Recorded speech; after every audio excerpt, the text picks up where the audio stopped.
दिल्ली के मुख्यमंत्री अरविंद केजरीवाल को शराब घोटाले मामले में सुप्रीम कोर्ट से अंतरिम जमानत मिल गई है, लेकिन ईडी की ओर से उनकी गिरफ्तारी के मामले को सुप्रीम कोर्ट की बड़ी बेंच को सौंप दिया गया है। सुप्रीम कोर्ट के जस्टिस संजीव खन्ना और जस्टिस दीपांकर दत्ता की पीठ ने केजरीवाल की गिरफ्तारी को चुनौती देने वाली याचिका को बड़ी बेंच के पास भेज दिया है। अब सुप्रीम कोर्ट की 3 जजों की बेंच केजरीवाल की याचिका पर सुनवाई करेगी। इस मामले में चीफ जस्टिस 3 जज नियुक्त करेंगे। केजरीवाल को तब तक अंतरिम जमानत दी गई है जब तक मामला बड़ी बेंच के समक्ष लंबित रहेगा। इस वजह से फिलहाल केजरीवाल जेल से बाहर नहीं आ पाएंगे। जी हां, आम आदमी पार्टी के लिए बड़ी जीत तो है, लेकिन अब केजरीवाल अभी फिलहाल जेल से बाहर नहीं आ पाएंगे। वह मौजूदा समय में सीबीआई की कस्टडी में हैं, लेकिन उन्हें जमानत ईडी केस में मिली है। ऐसे में अभी वे जेल में ही रहेंगे। जस्टिस संजीव खन्ना की अध्यक्षता वाली बेंच ने अपने फैसले से 3 सवाल तय करते हुए मामले की बड़ी बेंच के समक्ष भेजा है।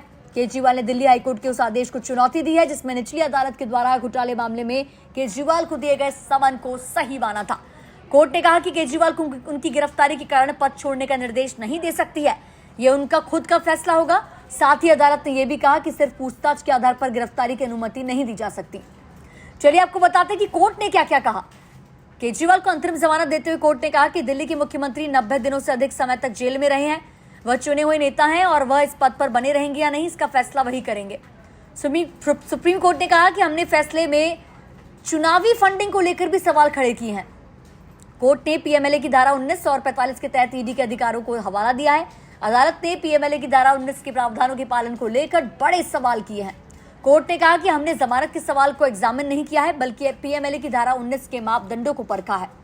बता दें कि मनी लॉन्ड्रिंग कानून की धारा 19 ईडी को यह अधिकार देती है कि अगर सबूतों के आधार पर एजेंसी को लगता है कि कोई व्यक्ति मनी लॉन्ड्रिंग का दोषी है तो वो उसे गिरफ्तार कर सकती है। ऐसी गिरफ्तारी के लिए एजेंसी को बस आरोपी को कारण बताना होता है। वहीं केजरीवाल के वकील विवेक जैन ने बताया कि सीबीआई मामले में 17 जुलाई को दिल्ली हाईकोर्ट में सुनवाई है। इस मामले में फैसला आने के बाद ही पता चल सकेगा कि केजरीवाल जेल से बाहर आ पाएंगे या नहीं। हालांकि केजरीवाल के जेल से बाहर आने की संभावनाएं प्रबल हैं। कोर्ट ने कई सवाल उठाए हैं। पहला ये कि गिरफ्तारी की जरूरत क्या थी। हम कोर्ट के समक्ष पहले ही बता चुके हैं कि ईडी को जुलाई अगस्त 2023 से ही इस मामले में सब कुछ पता था, तो फिर मार्च 2024 में केजरीवाल की गिरफ्तारी क्यों की गई। कोर्ट ने इस पर गौर किया। विवेक जैन ने कहा कि जहां तक ईडी के मामले की बात है तो इस मामले में कोर्ट ने केजरीवाल को जमानत दे दी है, जबकि सीबीआई के मामले में 17 जुलाई को हाईकोर्ट में सुनवाई होगी। हम हाईकोर्ट में ही चाहेंगे कि उन्हें तुरंत रिहा किया जाए। वहीं पार्टी के बड़े नेता संजय सिंह ने कहा कि झूठे केस लगाकर सच को तब तक कैद में रखोगे। मोदी जी, पूरा देश आपकी तानाशाही देख रहा है। ईडी कोर्ट हो या सुप्रीम कोर्ट, सब मानते हैं कि केजरीवाल को ईडी ने झूठा फंसाया है।